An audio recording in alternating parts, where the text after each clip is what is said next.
Good morning. My name is Signorella, and I am here today to talk to you about the 2000 presidential election and the importance of voting. The right to vote is a foundation on which many other rights are dependent. Without this right, we would have to live under the control and laws of dictators, monarchs, and communist and fascist governments. Imagine a life without clean air and water, good schools, or public transportation. All of these decisions affect everyone in our country.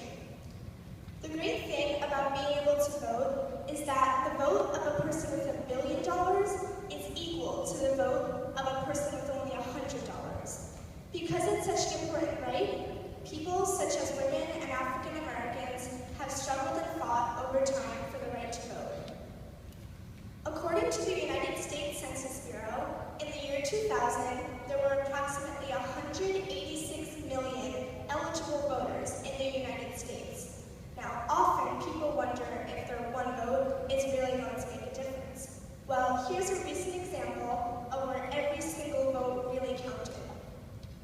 As documented in the Encyclopedia Britannica, in the 2000 presidential election, Governor George W. Bush of Texas won over Vice President Al Gore in the state of Florida by only 537 votes. Even though Bush lost the nationwide popular vote by over 500,000 votes. That odd scenario where the candidate with the most votes loses the election has happened only 3 times in U.S. history, according to journalist Juan Williams.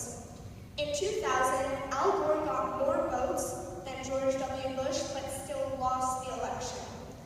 The Supreme Court's ruling in Florida gave Bush that pivotal state and doomed Gore to lose the Electoral College.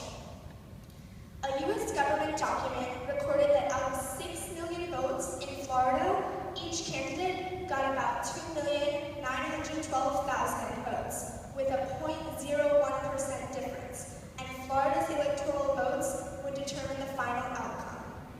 The Encyclopedia Britannica states that Florida state election law required a mandatory statewide machine recount.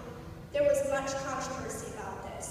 After about a month, the Supreme Court voted 5-4 to stop the recount, and because on the first recount, Bush was ahead by only 500 votes, he became president.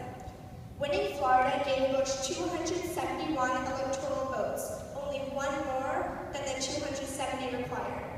Now this is a stark example of why every single vote counts.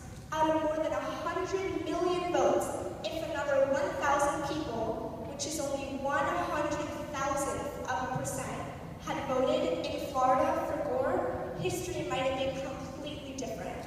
We don't know if we would have invaded Iraq and been at war for 10 years, or if there would have been a massive financial meltdown. But we do know one thing. In the words of Al Gore, take